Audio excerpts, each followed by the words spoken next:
नमस्कार दोस्तों, सुरेन हिंदी क्लास में आप सभी का स्वागत है।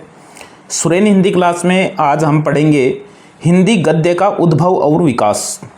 हिंदी गद्य का उद्भव और विकास। तो उद्भव कैसे हुआ, विकास तो हो सकता है इस वीडियो में नहीं होगा, लेकिन हिंदी गद्य का उद्भव जो है वो हम पढ़ेंगे कि हिंदी गद्य प्रारंभ में वार्ता, जीवनी, आत्मचरित तथा अनुवाद के रूप में मिलता है। प्रारंभिक गद्य राजस्थानी ब्रजभाषा और खड़ी बोली में मिलता है।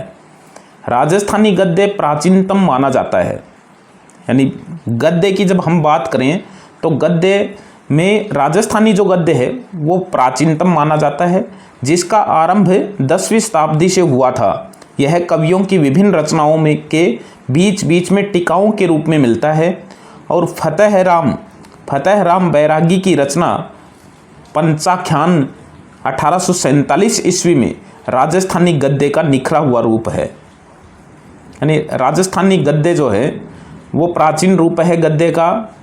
प्राचीन गद्य जो है वो राजस्थानी मिलता है।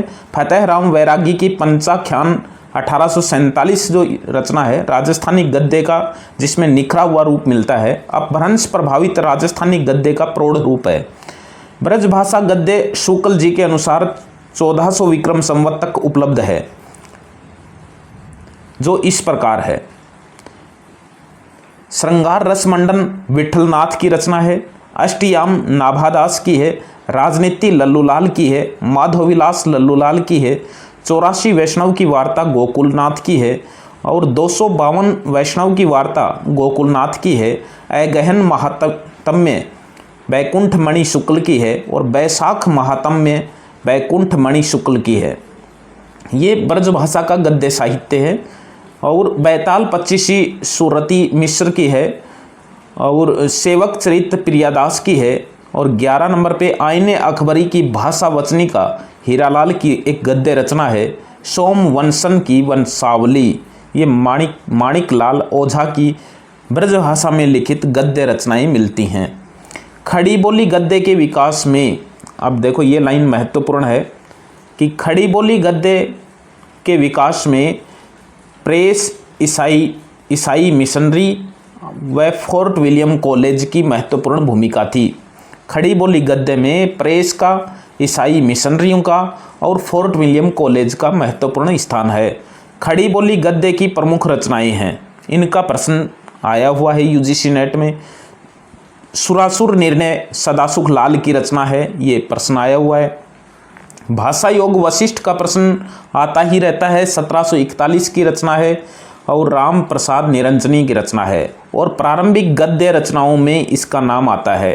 प्रारंभिक यानी प्रथम गद्य रचना यदि हम कहें तो इसमें लिखा हुआ भी है कि आचार्य रामचंद्र शुक्ल ने राम प्रसाद निरंजनी को प्रथम प्रौढ़ गद्य लेखक माना है। तो प्रथम प्रौढ़ गद्य लेखक आचार्य रामचंद्र शुक्ल ने इन्होंने माना है। और 1741 की ये रचना है। भाषा योग वशिष्ठ के लेखक कौन है, ये प्रश्न खूब आता है। चंद छंद वर्णन की महिमा, ये प्रश्न भी खूब आता है। चंद छंद वर्णन की महिमा 1570 ईस्वी में गंग कवि की रचना है और ये गंग कवि अकबर के काल के कवि हैं। चंद छंद वर्णन की महिमा जो रचना है, इसमें चंद्र बरदाई के छंदों की महिमा है। चंद्र बरदाई के छंदों की महिमा इसमें है और गंग कवि की रचना है। आगे चौथी रचना है नासिकोपाख्यान। नासिकेतोपाख्यान जो है ये 1800 ईस्वी की रचना है। सदल मिश्र की लिखी हुई रचना है। और प्रेम सागर भी 1800 ईस्वी की एक गद्य रचना है जो लल्लूलाल की लिखी हुई है।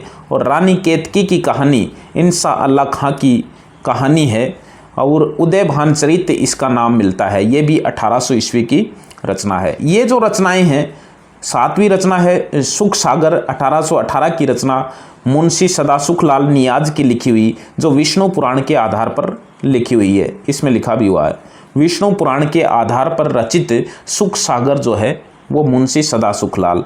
अब ये जो रचनाएं हैं ये प्रारंभिक 4 गद्य लेखक माने जाते हैं, सदल मिश्र, लल्लूलाल, इंसा अल्लाह खां और मुंशी सदासुख लाल। इनकी रचनाओं का प्रश्न, इनकी रचनाओं का क्रम खूब पूछा जाता है। इससे पहले की गंग कवि की रचना का प्रश्न भी खूब पूछा जाता है और राम प्रसाद निरंजनी की रचना का प्रश्न भी खूब पूछा जाता है। और ये भी एक गद्य रचना थी। पद्म पुराण का भाषानुवाद है, 1766 ईस्वी की रचना है, पंडित दौलत राम की रचना है। इसका प्रश्न भी खूब पूछा हुआ है। खड़ी हिंदी, अब देखिए इसमें हिंदी खड़ी बोली गद्य के विकास में फोर्ट विलियम कॉलेज का बड़ा योगदान है, जिसकी स्थापना सन 1800 ईस्वी में मार्क्सविस वेलेजली ने की थी। और लल्लूलाल और सदल मिश्र इसी कॉलेज से जुड़े दो प्रतिष्ठित नाम थे जिन्होंने हिंदी खड़ी बोली गद्य का विकास किया। लल्लूलाल और सदल मिश्र जो है ये फोर्ट विलियम कॉलेज में ही जुड़े हुए थे और इन्होंने खड़ी बोली गद्य का विकास किया है।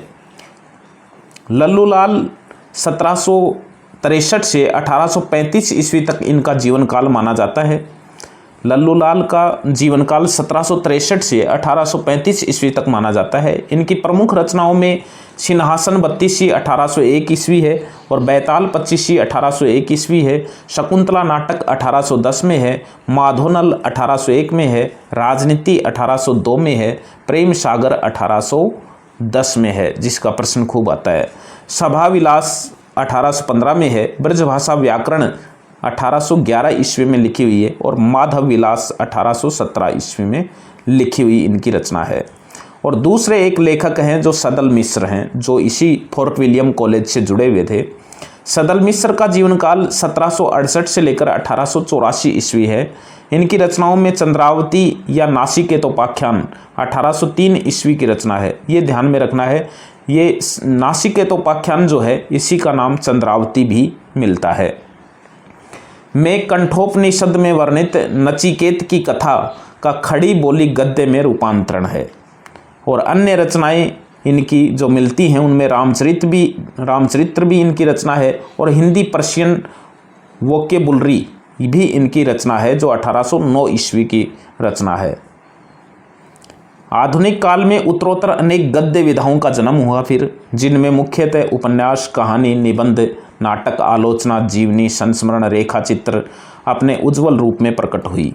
यानी ये इनके विकास के रूप में हम इनको पढ़ेंगे। हिंदी उपन्यास जो है उसको हम सबसे पहले पढ़ेंगे और हिंदी उपन्यास अपने आप में एक बहुत बड़ा टॉपिक है, तो इसको हम भागों में जो है वो इसको पढ़ेंगे। धन्यवाद, फिर मिलेंगे अच्छे बिंदु के साथ, तब तक बाय।